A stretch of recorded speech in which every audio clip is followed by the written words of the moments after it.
Hi everyone. So this week I'd like to continue talking about what I was talking about last week, which was rigging the head. And so this week I'm going to continue the discussion in Harmony, but it's the same principle that we were talking about in Animate Pro. And we might extend this discussion to talk a little bit about how we can work deforms into the head and make that work well. So for the artwork that I prepared today, it's just, this is a little avatar of myself that I've been working on so that I could do some fun stuff for you guys. But basically, I've split this one up into various different pieces. I've got the ears, I've got the eyes. I haven't rigged anything yet in here. They're all just separate drawings. And then there's a couple of things that I have rigged already on the torso. Like I've rigged some shadows on here that I want to talk about pretty soon. I'm going to do a tip of the week on that, how to do shadows and whatnot on cutout characters. But for the moment, we are this week talking about the face or the head. So I'm just going to, speed up this video here, or actually cut to the next stage as I rig this. But I'm going to do exactly the same thing that I did last week, where I'm just going to take the eyes and I'm going to create the eyeball rig that I had in there, and then I'm also going to make all of these facial features cut off with the edge of the face. Now with the nose, if I look at the nose drawing currently has something a little bit different. It just has one, a nose that kind of is a straight-on nose, a forward nose. But what you can do when you're doing something like the this effect here, where you want to have the you want to be able to see the nose as it sort of rotates off the edge of the face. One thing that you can do is you can draw directly in the underlay layer, and I'll show you how I rig this after I do it here, but let's just say I'm going to do something like that, and forgive me, I'm trying to use my mouse to do this because I left my tablet somewhere else, but let's say something like that, and I'll just overlap these a little bit better so the line works a bit better there. And I'll also fill the nose in there. So let's take my stroke tool, which is underneath my paint bucket, and I'll just draw a stroke that kind of goes out underneath the nose. And I'll show the strokes there, and I'll turn off the preview so I can see just what's going on this layer, so that way I can actually move this contour point up under there so that I can fill this guy in. So what this is I've got an underlay layer here that I'm using so that I can just create kind of a side version of the nose, or a profile version of the nose that's going to show up only when the nose goes off the edge of the face. So I can just pop back to my line art layer there, grab the color, go back to the underlay, stick the color on, and now you'll see when I overlap them that I do see both versions of that, or both layers of that nose. So what's going to happen, or what I'm going to do here, is when I rig this, I'll rig it such that I don't see the line of the nose there unless the nose goes off the edge of the face. And looking at this actually in more detail, it's probably a better idea if I fill that with the color on the actual face. So I'm just going to repaint it. I'll take my paint bucket there, grab the paint off the face, and then repaint that nose there. So this is the color that it's going to be like as it goes off the edge of the face. But I don't really want to see this line as I'm working. I only want to see the line if it does come out from under the face. So what you can do over here, if you're rigging this, is you want to take your nose layer and you want to separate out the underlay from the regular drawing. So there's a couple of different ways of doing it. One way is you can use those modules in your module library to filter them out. So for example, I was using here the color art for the nose that's going on top of the face. So I could filter out using the color art module. I could filter this out and put this in front of the face, which is kind of on this head layer here. It's the head layer that I want. So I'll take the existing nose that I've got here and I'll just scooch it behind that head layer. And then I can take the color art version and put it in front.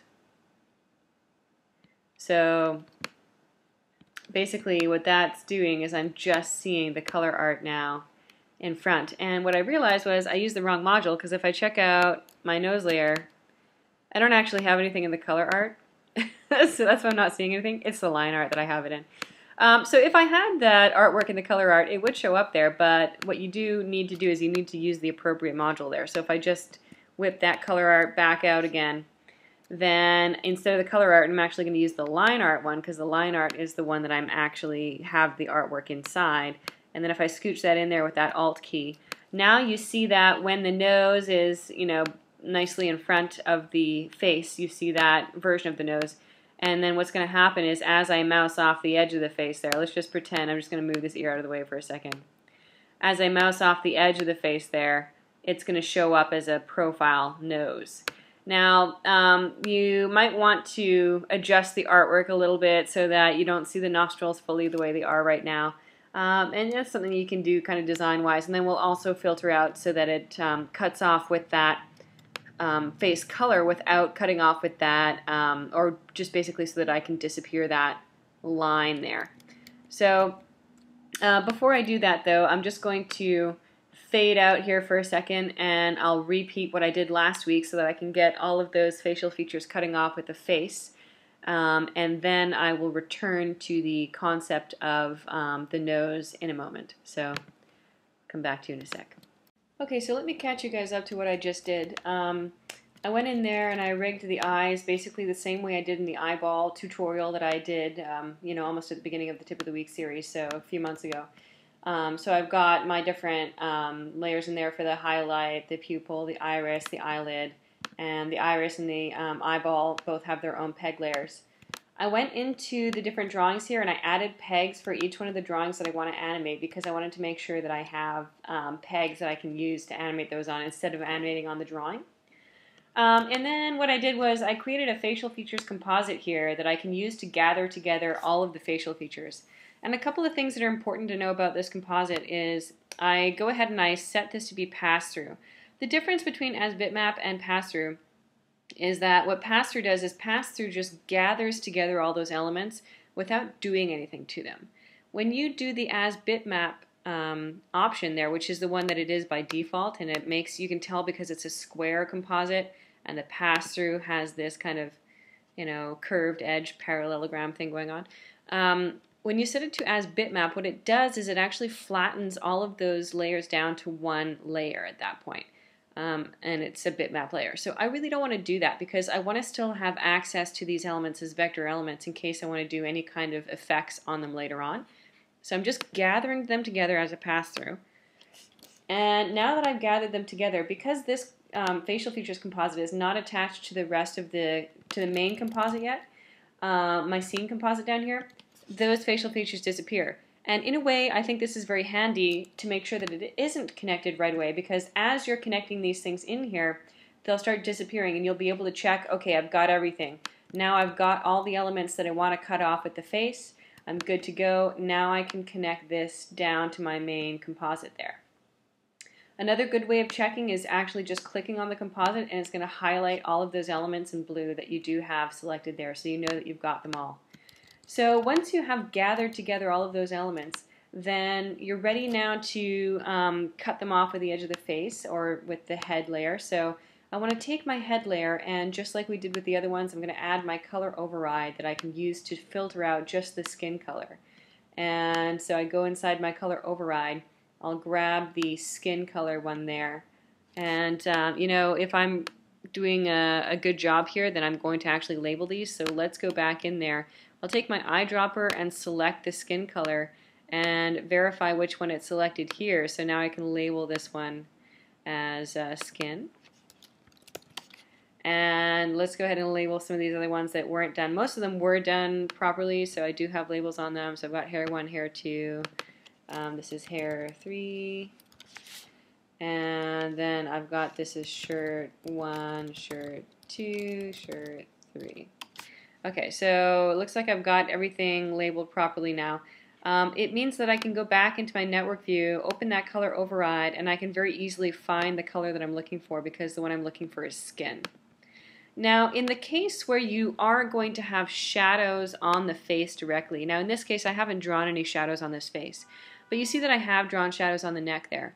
If I want the drawings to cut off with both the shadow color and the skin color, then I'll drag both of those in. So just to be safe, just in case, I'll drag both the shadow colors and the regular ones in there. So I've got a couple because I've got the skin shading on the nose, which is slightly lighter, and I've got the neck shadow that's slightly darker. So just to be safe, I'm going to render all of those colors, even though for the moment the only one that I have in there is that regular skin color. And now what I want to do is I want to add the cutter that I can use to cut those facial features off. So I'll drag the cutter in there and I'll put that color override head into the left hand side, and remember we need to invert that cutter for that to work. Now just like last week, when I want to actually animate all these facial features together now, I do want to have one sort of master peg that's going to be your facial features peg.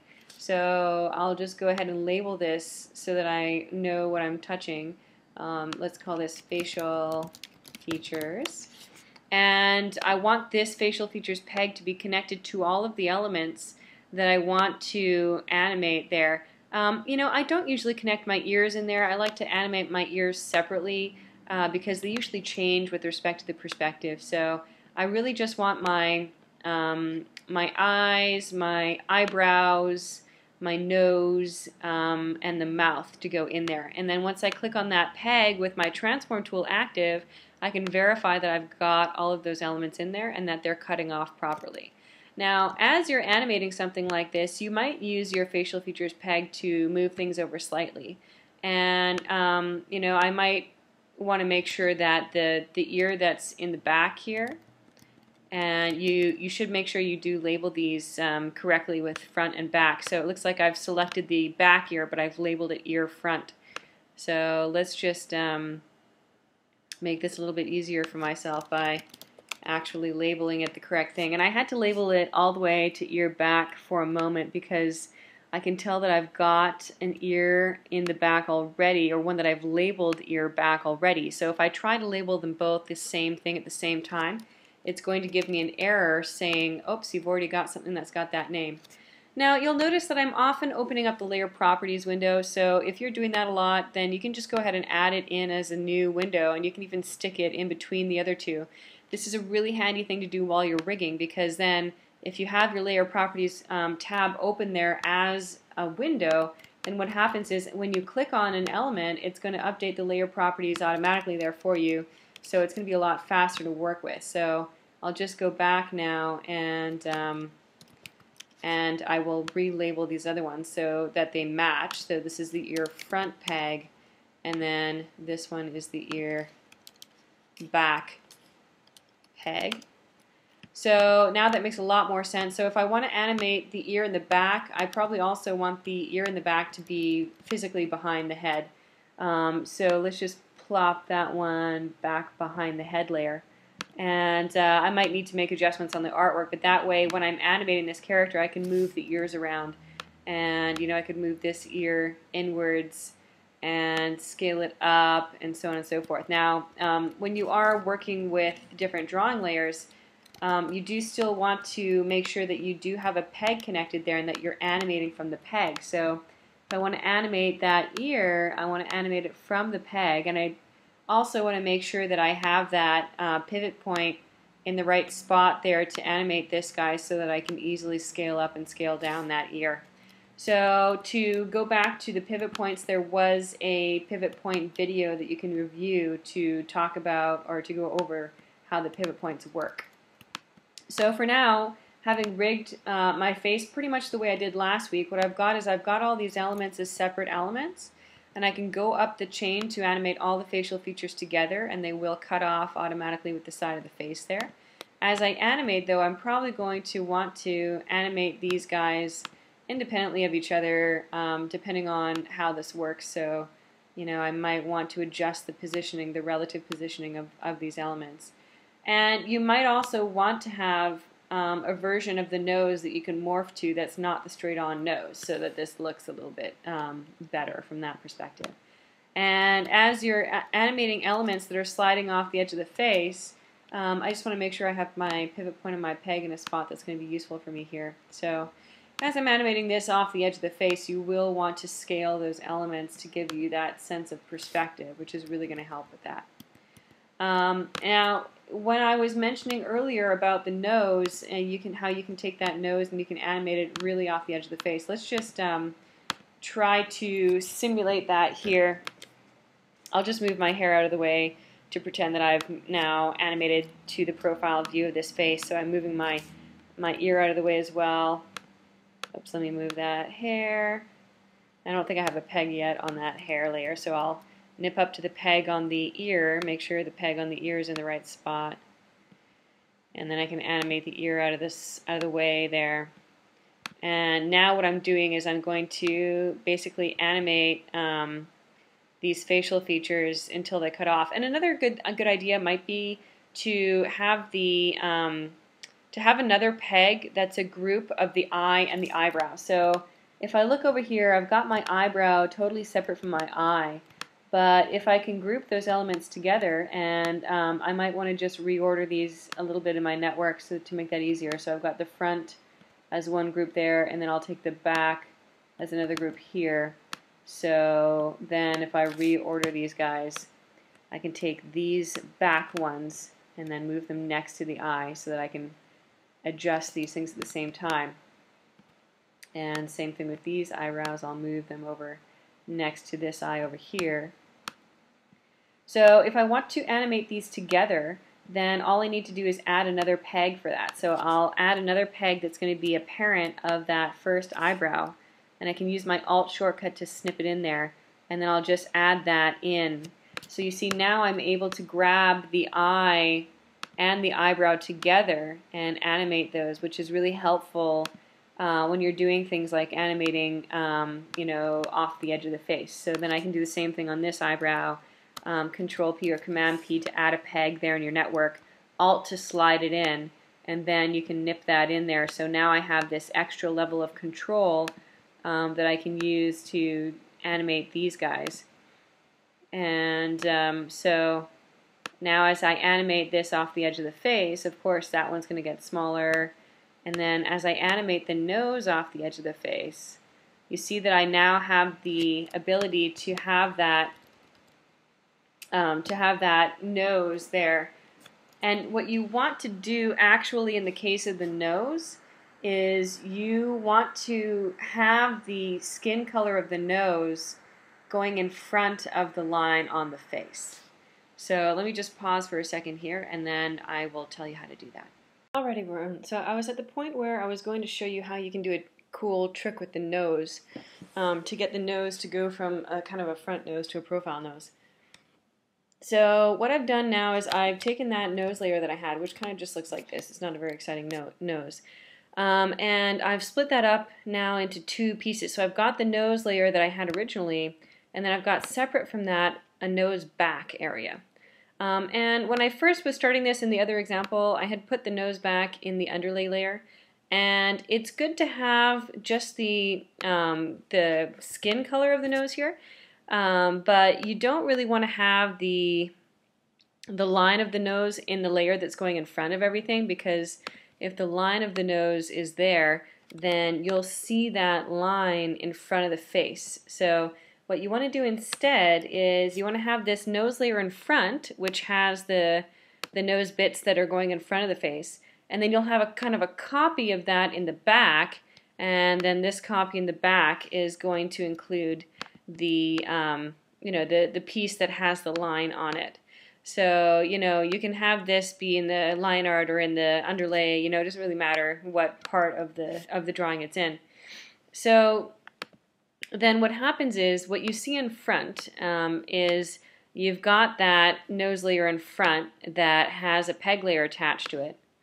And what you want to do is you want to connect these together kind of in a similar way to what you would do with the masking that we've done before. But now let me just do this from scratch so that you guys can see what I did here. Let me just take these other things out. So what I did to start out with is I had just a copy of that nose in the front, and then if I look at my nose back layer, I really want this nose back layer to go behind the head. So I'll just sneak that nose back layer behind. So I've got the nose back and behind the head, and then I've got the nose front in the front of the head. So that's the first step, and then both of them are driven by the same peg. That way, as I animate these, it's going to animate them both off the edge of the head. But I want to do an additional step where I can take that nose that's in the front and I can cut it off with that nose in the back. So let's do that, and then we're also going to talk about how the line works at the same time. So in order to get the nose in the front to cut off with the nose in the back, we do that same trick that we do with the cutter. So you've got your cutter, you can slip that in there with the Alt key, and we have the inverted option on this cutter. And then I want to have a color override attached to the nose back layer. And then this color override, if I take a look at the properties in here, is just taking the skin color that I had there. So wherever I had my skin color, there we go, skin. I'm just going to drag and drop that into the Render Selected Colors Only layer, check the checkbox, and now I can use this as the mask on the cutter. So what this allows me to do is, if I move the nose off the edge of the face, you see that I've got this nose in the front, this one right here, which I can separately animate the position of. And you see what that's doing? Like, I can actually animate the nostril off of this guy. And if I position this correctly, then now I have my profile nose sticking off the edge of my face. And it looks like I might have a remnant of an eye left over there from when I animated that first eyeball over. So if I want to animate these facial features all the way off the edge of the face, then what I would do is I would animate the eyeball over there. And obviously this eye is not going to work as a profile eye. Even if I take the eyelid and scale the eyelid layer, that's going to get me part of the way there, but it's probably better to actually have a drawing swap there at some point on that eye, because if I just go all the way up here to that peg layer, and let's just put my pivot point where it would go there, and I try to scale this eye in, you can get kind of a profile eye on there, but it's not going to be perfect. So you might want to have a drawing swap on that eyelid layer that is going to swap you out to a profile on that one, and then I can move that eye over to the side there. And so similarly, with your eyebrow, you want to make sure that you have the ability to scale the eyebrows. Now, eyebrows tend to be controlled, by the way, on the outer edge of the eyebrow so that you can do things like this. If you wiggle your own eyebrows, then it's the back corner that kind of stays put and the front corner that moves around. So if you were to scale that, you kind of have to scale it there and move it over. So, I mean, hopefully you guys can see where I'm going here with this moving to a profile head thing. You would want to swap out as well the shape of the head, because obviously right now what we're looking at here is we're looking at a head that's starting to look like a profile head, and you'd want to have the ability to actually move a piece of hair that's in front here, which I don't have set up right now, so you'd want to have a piece of hair that can be moved around in the front. You'd want to be able to adjust all the hair drawing layers to be your profile. And then you'd also want to adjust the head so that the head is more of a profile shaped head.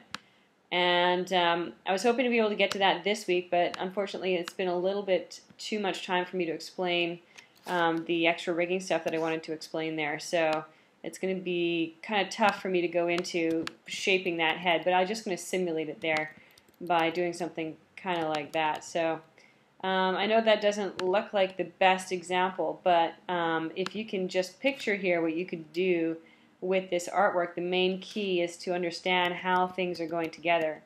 And now if I'll just show you, instead of showing you on my avatar that I haven't really had enough time to spend a whole lot of time on, let me just get rid of those keyframes, so I can move the head back where it belongs. F7, okay, so now everything's back where it belongs. Seem to be missing an eyeball, but I'll worry about that later. So I'm just going to save this file so I can go back to it later. And then the other thing I just want to do is I'll show you really quickly how it's done on another character. And actually, you know what I'll show you on instead? I'll show you on Deform Bob. Deform Bob is available in the Harmony section of the website if you do have Harmony. There's also another one on there that's a good one that's called the head. There's a head template over there that you can take a look at that has a couple of swaps of the head in there. But you know, if we look at something like Stella, she's a bit more of a simple character, so it's easier to do on this one. In this case, she's just got the nose drawn the same way all the time, regardless of whether it's in front or on the side. And then if you do want to, you can scale this guy in the front instead to make it look more of a front look. But in this case, they'll just move the entire facial feature set over. So that's an easier way of doing a nose. You don't really have to worry so much on that case. And if we look at something like, let me just open up Deform Bob for a second here, so that we can see how it looks on that one. And so let's do that. Deform Bob has kind of a good head ring on him as well. Okay, so if we take a look at what's going on with Deform Bob, he's also got a nose that's kind of always a profile nose. But he does have that setup where as you are moving things over, there are certain elements that are going to cut off automatically. Like there's the hair that's set up that way. There's the mouth that's set up that way. And on some examples, you'll even see a mouth that has two pieces in it, a mouth that has a sort of a back edge to it that you can adjust. So in this case, the lips are all one piece. But another way of doing it is to have part of the lips that are kind of in front, and then the back of the mouth also be something separate that you can animate backwards. I'm going to have to leave that for another week to show you that one, but I will try to give you an introduction on how to do that kind of a mouth rig next time. So I hope that was useful to you guys, and I'll see you next week.